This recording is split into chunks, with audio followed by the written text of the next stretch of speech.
Hello, everyone, and welcome. My name is Talha Iqbal, Senior Director of Cyber Intelligence Center at Bell Cyber. With me is my colleague Simranjot Teti, Innovation Manager for Detection Engineering. Today, we're going to walk you through how AI has transformed the cyber threat landscape and what Canada must do to stay ahead. This session will show you the reality of machine speed threats, why traditional security operations centers can't keep up, and how autonomous security is already changing the game.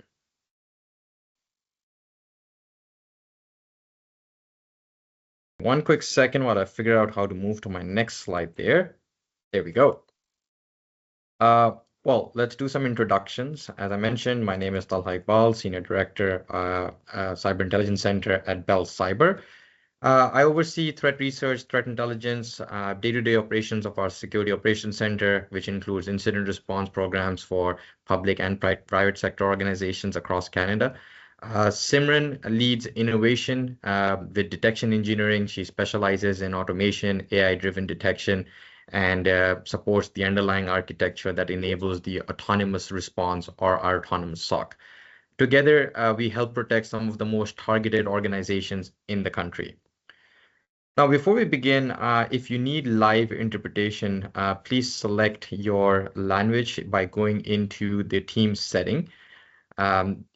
You can select your preferred language in the interpretation menu that you see on the screen. Just choose the language you'd like, and the audio will switch automatically. I'm going to put that on the screen for a few seconds, allowing folks to leverage that.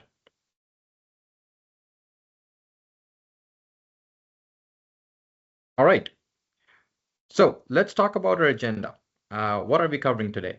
First, the AI threat gap, how attackers are weaponizing artificial intelligence today. Then we'll look at why legacy SOCs can no longer keep pace. From there, we'll do a walkthrough of the evolution towards an autonomous SOC, which includes the mesh architecture and AI-driven operations. Last, we will show you some real examples of preemptive security, followed by why Canada has a unique advantage in this landscape. And finally, we'll close with some real Canadian use cases before taking in some of your questions. So with that said, when I started my journey in cybersecurity, I remember doing graveyard shifts in the SOC, and we used to say cyber threats are evolving. Today, that phrase feels outdated because threats aren't simply evolving, they're accelerating. Now, attackers use AI-driven attack vectors. You have AI-driven phishing engines, you have autonomous vulnerability scanners, you have automated exploit kits, and you have malware that is adapting, right? That is changing. Now, these automated tools, these hacking tools, they are using AI, which means that they're not sleeping, they don't get tired, they react faster than any human analyst. This has created an AI threat gap, a widening divide between how fast the attackers are operating and how fast the defenders can respond. Now, Gartner divides the SOC into two categories, above the line of safety and below the line of safety. Now, above the line of safety is where detection and containment are faster than the attacker's automation. Below the line of safety is where attacks outpace the SOC's response. So most organizations today fall into the second category, which means that they cannot keep up with the attacker's automation and the fast tactics they're using to penetrate and breach your organizations. Our goal with the autonomous SOC is to reverse that, make sure that containments and detection are faster than the attacker's automation. Now, traditional SOCs weren't designed for the complexity and the velocity of AI-driven attack vectors. While most organizations have strong security tools, the problem is that they're isolated. Each product, whether it's the EDR, the SIEM, firewall, IDS, IPS, they're alerting independently.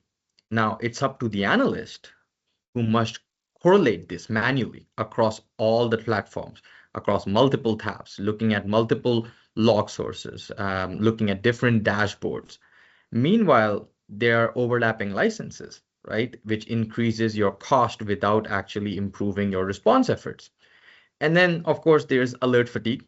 even the best analysts burn out when processing thousands of alerts on a daily basis. It's not a human failure, it's the model itself, right? Legacy SOCs were never designed for threats that are operating at such high velocity speeds. Also, legacy SOCs were not designed to keep up with the high number of detection alerts that are being triggered from these next generation platforms. Now, the autonomous SOC is not just a single innovation, it's been a journey. If you talk about Bell Cyber and our journey, we began with the cloud native SIM solution, which allowed us to scale the analytics function and have a centralized telemetry repository for all the log data. We then built the cybersecurity mesh architecture. The cybersecurity mesh architecture allowed us to integrate various siloed security tools to work as one cooperative ecosystem. So allowing the tools to collaborate rather than operate independently. We then added another layer, which was the SOAR, security orchestration, automation, and response. Using the SOAR tool, we were able to automate the L1, L2 repetitive response actions. And finally, we built the AI framework. This AI framework allowed us to introduce digital SOC analysts, or we call them virtual SOC analysts. They're capable of doing the triage, they're capable of decision making, they're capable of using containment to their advantage. Collectively, this enables us to have Canada's first truly autonomous SOC, a system that is capable and consistently produces sub 5 minutes containment. Now, automation allows us to contain the threat in seconds, minutes. And that's exactly what we want to do. We want to stay ahead of the threat actors and be able to detect and contain them before damage is incurred. Now, I'll have Simran kind of articulate some of the problems that we see in organizations today, especially with siloed tools. Simran, what's your take on that? Yeah, no, agree. So like the biggest problem is like, even the best individual security tools become a liability when they don't work together, which is like tools are working in silos. Like analysts are forced to manually combine data and investigate across isolated systems, which cost like valuable minutes during an attack. Now, and because data isn't automatically correlated, analysts often lack like full of context that they need to make the right decision. So a siloed stack is simply too slow for today's threat landscape. Like for example, your EDR might detect some suspicious behavior, but your NDR might flag unusual traffic at the same time, and they never correlate the data automatically. So that means like analysts must manually tie the events together and takes the valuable minutes of their response time. And the next is our mesh architecture that helps us to solve this by integrating all these telemetry and security tools into one unified ecosystem. Now we integrate endpoint, network, identity, cloud, and application telemetry, which gives us a unified ecosystem. Now, instead of data being trapped inside individual products, everything flows together into a single source of truth. It also removes the need for analysts to pivot across the consoles. That is the system surface, the full attack story in one place. Now you get cross-platform correlation, one pane of glass visibility, and the context-rich alerts, which allows for the faster responses. And another thing is the most importantly is this architecture gives the AI agents the information they need to act autonomously, which is like safely and accurately. And additionally, the mesh dramatically reduces false positives. It helps to accelerate the detection and gives the AI agents the context that is needed for the autonomous actions. So now it's like SOAR enables with the machine speed responses. So now SOAR is where automation begins. It handles the repetitive work that slows the SOCs down. And if an endpoint behaves suspiciously, SOAR can immediately isolate it, block the malicious IPs, kick off a forensic collection job, and even notify the right stakeholders. Now, what used to take like analysts 20 to 40 minutes now happens in seconds, like consistently, accurately, and without a fatigue. So that is the foundation for moving towards full autonomy. And automation is the bridge between detection and response. Like with SOAR, we can automatically isolate endpoints, trigger forensics, block malicious actions, and coordinate the workflows like all in seconds. So this removes the human bottleneck and ensures we respond at machine speed and not human speed. And now the automation or the automation alone isn't enough. So attackers adapt quickly as well. So that's why we built the AI framework, which is our AI agents analyze the alerts, determine the severity, understand the blast radius, and choose the optimal responses. Now, think of AI agents as digital SOC analysts that can handle alert triage, impact analysis, risk scoring, and even selecting the right containment actions. Now, AI can respond to threats at machine speed and 24/7. Now, this moves the SOC from automated to autonomous, ensuring that even the fastest AI-powered attacks are met with the equal speed. And I know every time we talk about autonomous SOC, we often get asked, does autonomous SOC means no humans? And that's not true. Autonomous SOC doesn't replace your human analyst, right? Autonomous SOC allows them to elevate themselves into higher strategic tasks, right? Now, with the autonomous SOC or with the autonomous capabilities, the AI is able to handle the repetitive high volume work that typically drains the analyst. So now the human analysts step into a higher value role.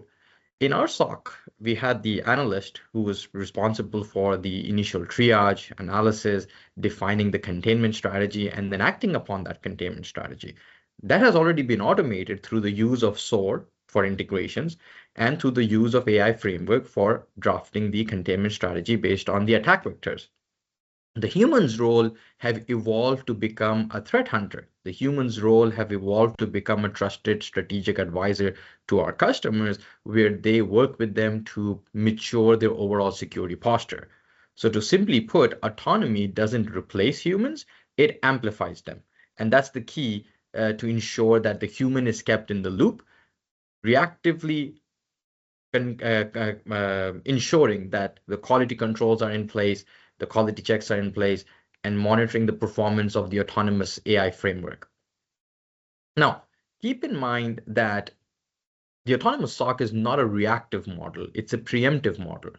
What that means, it identifies early signs of suspicious or abnormal behavior, whether it's malicious process execution detected through your EDR, suspicious authentication behavior detected through Entra ID and risky sign-in, or any irregular cloud API calls. All of these can be detected based on defined use cases. The autonomous SOC then intercept these threats before they can execute and before it can be a high risk indicator for the client or for our organization. Now, an efficient autonomous SOC cuts off the lateral movement, cuts off the command and control communication before it's too late. It stops the attack vector, whether it's AI generated phishing campaigns or it's an automated scripted malware that is using LLMs to generate scripts on the fly. Now, something human analysts cannot do is detect fast enough. By reducing the noise, by reducing the amount of time it takes to identify and respond to a threat, we can reduce the overall risk to an organization. Now, what makes Bell Cyber unique is that our entire environment, the data, the AI component, the operations, they all stay inside Canada. Our analysts are reliability and or secret cleared. We have CISD clearances, which is administered by Canadian Industrial Security Directorate. It involves extensive background testing, right? Background investigations, screening for individuals and organizations working on federal government contracts. allowing us to support federal, provincial, municipal, and critical infrastructure organizations. So we operate in full compliance with PIPEDA and Canadian privacy laws. This gives Canadian organizations confidence that sensitive data never leaves the country and their SOC is truly national. Now, when we talk about critical infrastructure, customers typically face an early stage ransomware attack, right? Now, this is where we're using this case study where we have a critical infrastructure client. We're seeing early stage ransomware attempt. The AI agent, which is part of the autonomous SOC, it uses EDR and file integrity monitoring to detect unusual file write activity. It identifies suspicious process behavior within 30 seconds. The autonomous SOC isolates the host. Now, how are we isolating the host? We have the SOAR integrated with EDR, and you're using the host containment or isolation feature to take the system offline. We terminate the malicious processes using the EDR, and we block any outbound command and control traffic by taking the IOC and blocking it on the firewall, all within 3 minutes. Now, operations are continuing as normal. Not a single system went offline. Only the impacted system that has the malware executed on it was taken off the network without any critical impact to business operations. Similarly, if you look at a case study for a municipal government entity, they were dealing with constant alert fatigue. Now, analysts were drowning in repetitive work, acknowledging various types of alerts, correlating the data, making sense of what is true positive versus what is false positive, what is benign normal activity. With the use of autonomous SOC, we were able to drop the noise by 82% in the first 30 days.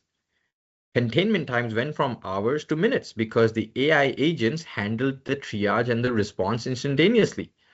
We now have IOCs automatically being blocked with an integrated mesh architecture and the autonomous SOC functionality. And this transformation allowed the municipality to focus on maturing their controls instead of firefighting, right? It made a big difference in their security posture. Now, let's take another example in healthcare. In healthcare, insider threats can be just as damaging as external ones. So a healthcare provider experienced an insider attempting to access patient records, unauthorized access to patient record. The AI detected the behavior based on predefined use cases that allowed us to map the user's profile along with user behavior to trigger an automated response. The user's access was immediately restricted. No records were accessed, and this demonstrated how autonomous systems protect sensitive data in real time. Now, I know this was short and simple, so I'm gonna leave you guys with a message. Reactive security is no longer enough. We need AI-powered cyber defense in order to keep up with today's emerging threats. The autonomous SOC isn't just about responding faster. It's about staying ahead of your threat actors, staying ahead of malicious indicators.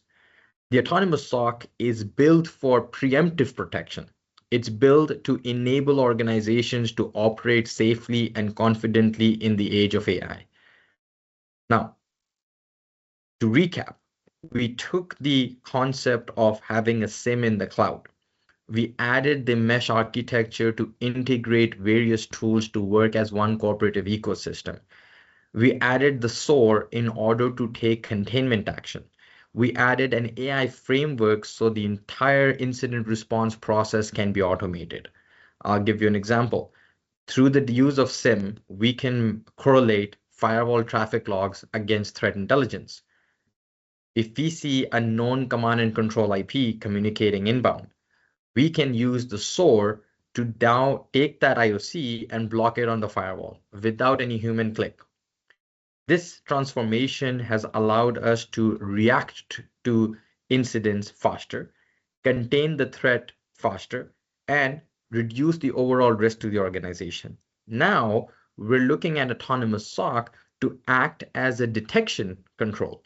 So we're looking at autonomous SOC to come up with various use cases and define the logic for next generation detection controls.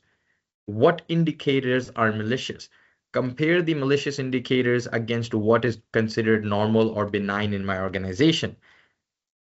Define what suspicious behavior is, what is the associated risk, conduct the impact analysis, give me the containment strategy, and go action upon that containment strategy. And all of this can be done in under 5 minutes. So, like I said, autonomous SOC is built for preemptive protection, enabling organizations to operate safely, confidently in this emerging age of AI. I'm going to pause right here to see if there are any questions. Let me take a look at the chat. I see some questions coming directly to me, which is great. If you guys have any additional questions, by all means, put it in the chat. I'm going to try to answer the few that I have received. So one of the questions is, how do you ensure that AI-driven cybersecurity doesn't generate false positives or doesn't take the wrong action? That's a great question. People are afraid of automation because of horror stories of an automated playbook or an automated control causing a system organization-wide outage, right? Now, autonomous systems are only effective if their decisions are both accurate and safe, right? So our model uses a layered validation approach. Number one, we use the mesh architecture, right? Which means that the AI agents have full visibility across the network. They're not acting on isolated data points. They're looking at the complete picture. They're looking at correlations between events. Next, we compare every event against historical user and device behavior. So we're looking at historically detected incidents and comparing it against that. This allows us to reduce false positives. Also, we have user risk, and we have defined thresholds and validation logic to ensure that the action is justified.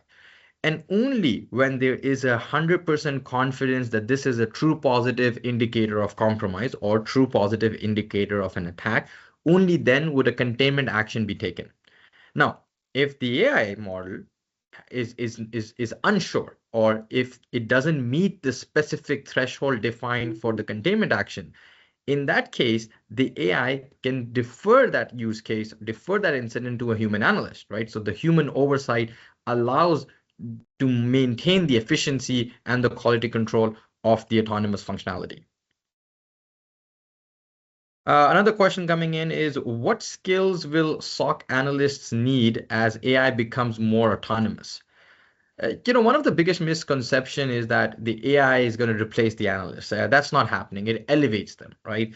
So as automation takes over, repetitive tasks like triage, correlation, containment, they will shift towards higher value activities. Now, what are those higher value activities?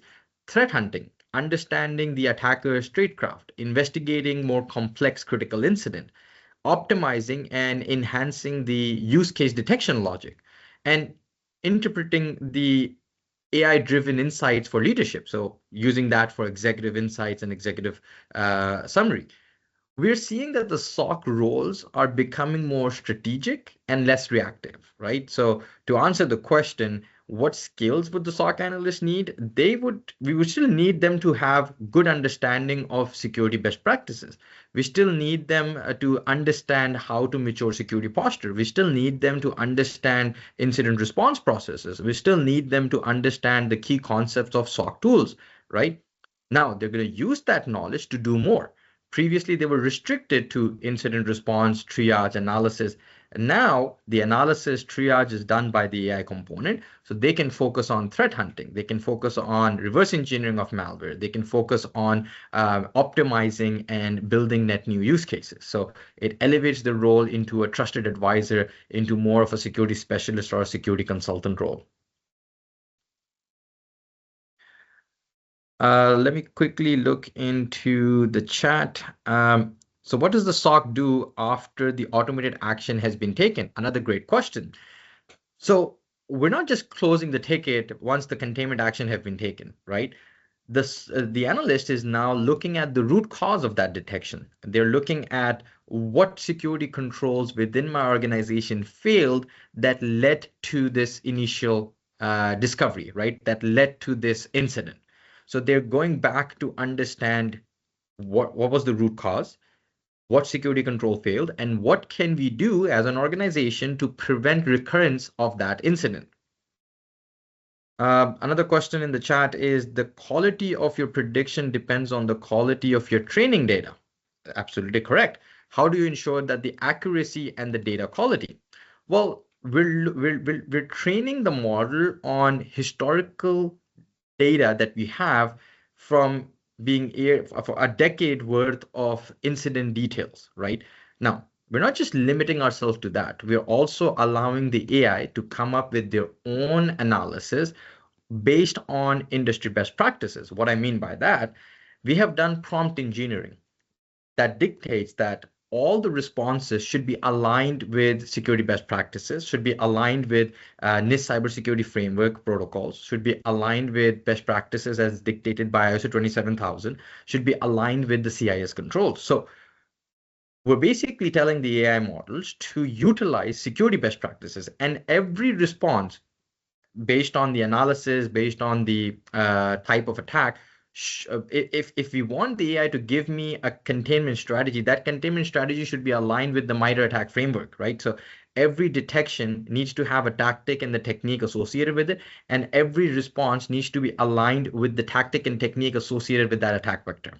That's how we ensure the quality and the response we're getting is accurate and aligned with industry best practices.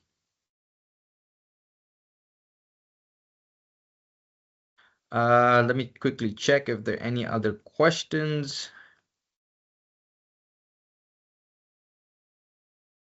Well, I don't see any other questions coming in. I'll give the folks on the webinar a few more minutes to put in their queries.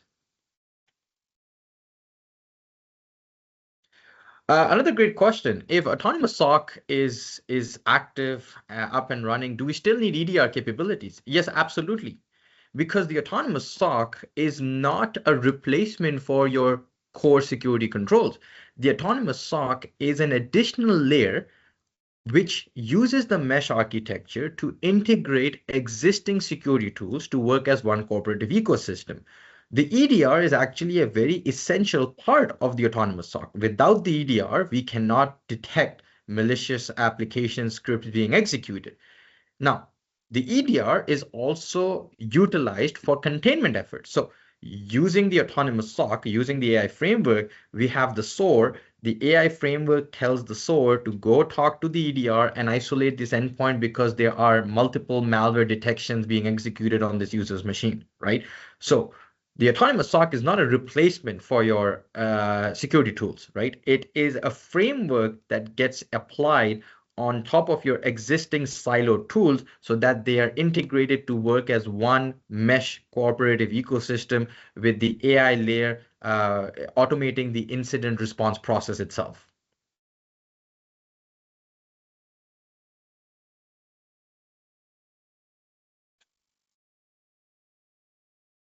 Um, Another question coming in, does the fast time to mitigation becomes an SLA commitment? Absolutely, it does. Um, Today, with hundreds of customers that we manage, we guarantee a 5 minute time to containment.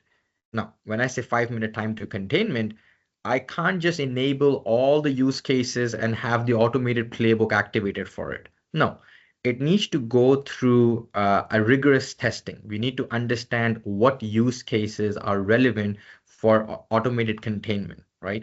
We need to understand the business impact if a critical server is taken offline. Now, I understand that the automation rule will only kick in when there is indicators of an attack or an indicator of a compromise. But we need to still map it back into our incident response process. So if I'm taking an end user's machine off the network, the risk is lower compared to if I'm taking a server offline. Server might be running critical business applications, which may cause a business impact. So we need to do the impact analysis. We need to do the impact analysis from a business standpoint. So it still ties back into our incident response plan. It's just that the initial actions, which are detection, analysis, and containment, has been automated.